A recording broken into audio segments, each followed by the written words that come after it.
Liquor scam కేసులో YCP MP Mithun రెడ్డిని విచారణ గత 7 గంటలుగా కొనసాగుతుంది.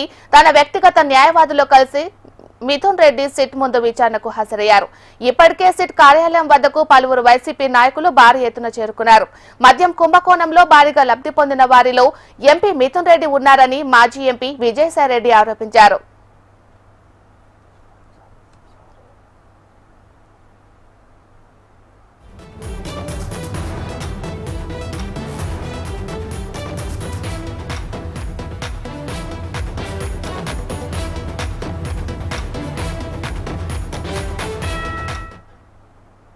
లిక్కర్ స్కామ్ కేసులో వైసీపీ ఎంపీ మిథున్ రెడ్డి విచారణ గత 7 గంటలుగా కొనసాగుతోంది.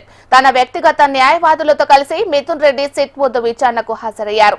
ఇప్పటికే సిట్ కార్యాలయం వద్దకు పలువురు వైసీపీ నాయకులు భారీ ఎత్తున చేరుకున్నారు. మద్యం కుంభకోణంలో భారీగా లబ్ధి పొందిన వారిలో ఎంపీ మిథున్ రెడ్డి ఉన్నారని మాజీ ఎంపీ విజయసాయిరెడ్డి ఆరోపించారు.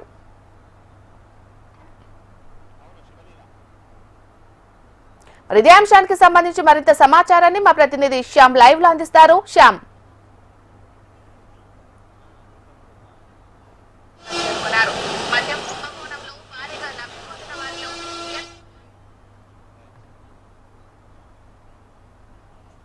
నోటీసులు ఇచ్చినప్పటికీ కూడా విచారణకు హాజరు కాని మిథున్ రెడ్డి నిన్న 2 రోజుల క్రితం చూసుకుంటే హైకోర్టు న్యాయస్థానాన్ని కూడా ఆశ్రయించారు. న్యాయవాది సమక్షంలో తనను విచారించాలని, అలాగే ఆడియో వీడియో కూడా రికార్డ్ చేయాలంటూ కూడా ఆయన కొన్ని అడిగారు హైకోర్టుని. అయితే వాటన్నిటికీ తిరస్కరించి కేవలం న్యాయవాది సమక్షంలో మాత్రమే విచారణకు హైకోర్టు అనుమతించింది. ఈ నేపథ్యంలోనే ఈరోజు ఉదయం 10 గంటలకు మిథున్ రెడ్డి విజయవాడలోని సిట్ కార్యాలయానికి చేరుకున్నారు. 10 గంటల నుంచి ఇందాక సుమారు 7 గంటల పాటు సిట్ విచారణ జరిగింది. అయితే తొలి రోజు అయితే ఇందులో ఏ అంశాలు వచ్చినాయి, దీనికి సంబంధించి కూడా ఆయన విచారణ కార్యాలయం నుంచి కూడా బయటికి రాలేడు. అయితే ప్రధానంగా చూసుకున్నట్లయితే గతంలో ఏదైతే పార్టీలో నంబర్ 2 స్థానంలో కొనసాగి విజయసాయిరెడ్డి చూసుకున్నట్లయితే ఈ మద్యం కుంభకోణానికి సంబంధించి కూడా ఆయన అప్రూవర్గా మారారు. ఆయన ఇచ్చిన సమాచారం మేరకే ప్రస్తుతం సిట్ అధికారులు కూడా విచారణ చేస్తున్నారు. అంటే ప్రధానంగా చూసుకున్నట్లయితే నిన్న విజయసాయిరెడ్డిని సుమారు 4 గంటల పాటు విచారణ చేశారు. ఆ విచారణ సందర్భంగా కూడా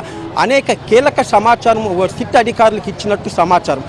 ఏదైతే సమాచారము సాక్ష్యాలు అలాగే తన వద్ద ఉన్న మొత్తం పూర్తి సమాచారాన్ని అధికారులకు అందజేసిన నేపథ్యంలో ఈరోజు మిథున్ రెడ్డి కూడా వాటికి సంబంధించిన ప్రశ్నలు సంధించినట్టు తెలుస్తూ ఉంది. అంటే ప్రధానంగా చూసుకున్నట్లయితే అప్పట్లో వాసుదేవారెడ్డి బెవరేజెస్ కార్పొరేషన్ ఎండీగా ఉన్న వాసుదేవారెడ్డి అలాగే కసిరెడ్డి రాజశేఖర రెడ్డి వీళ్ళిద్దరే ప్రధానమైన కుంభకోణం అని కూడా ఆయన మాట్లాడారు.